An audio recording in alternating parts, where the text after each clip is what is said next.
প্রচণ্ড রোদের মধ্যে রাস্তায় দাঁড়িয়ে আছি তেল নেওয়ার জন্য, কোনোভাবেই তেল পাচ্ছি না। অনেক লম্বা সিরিয়াল দেখতে পাচ্ছেন। কি যে একটা অস্বস্তিকর পরিবেশ সেটা বলার বাহিরে।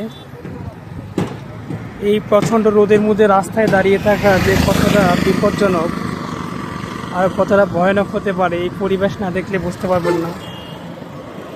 কি যে একটা ভয়াবহ পরিস্থিতি। বিশেষ করে বাংলাদেশে এই তেলের সংকটটা পড়েছে মূলত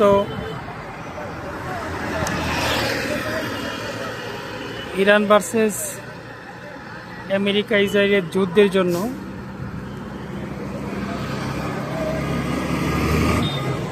কিন্তু সবচেয়ে বড় কথা হচ্ছে এত বেশি সিন্ডিকেট এখানে। তেল নিতে এসে আজকে প্রথমবার তেল নিতে আসলাম, আসার পর এই সিন্ডিকেটটা দেখতে পেলাম। এত বেশি সিন্ডিকেট কি বলবো আপনাকে,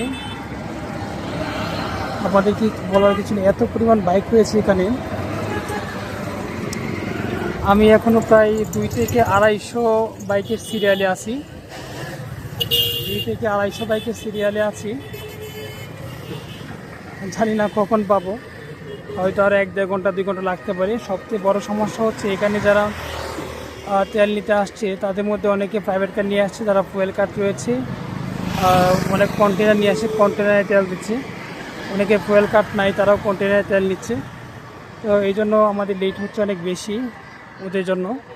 কী যে একটা অবস্থা দেখুন, এত লম্বা সিরিয়াল। আমি যদি জুম করে আপনাদেরকে দেখাই তাহলে বুঝতে পারবেন কী লম্বা সিরিয়াল। ও মাই গড, মানে এক কথায় সিরিয়াল দেখেই ভয় লাগছে যে আসলে তেল কি আজকে পাবো কি না, সেটাই চিন্তা করতেছি। যে সিরিয়াল দেখেই এত বেশি ভয় লাগছে যে মানে ওই পর্যন্ত পৌঁছাবো কী করে। হ্যাঁ,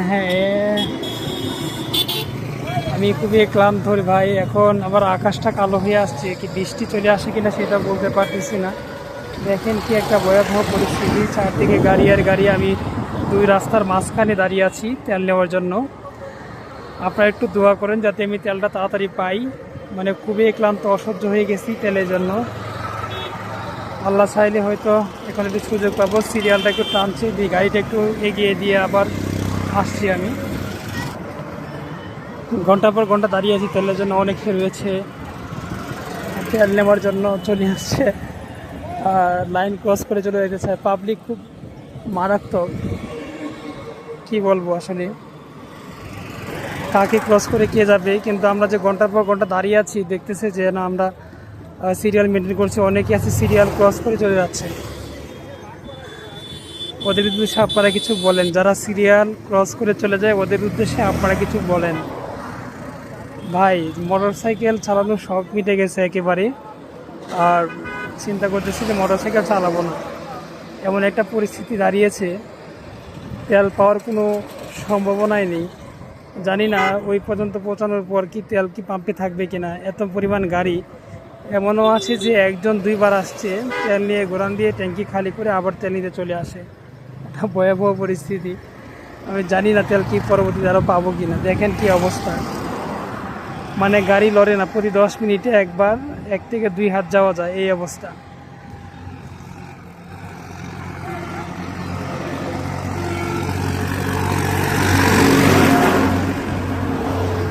আমি যদি এখান থেকে তাহলে লাইনটা দেখাই আপনাকে, তাহলে তো অনেক দূর, দেখেন অনেক দূর।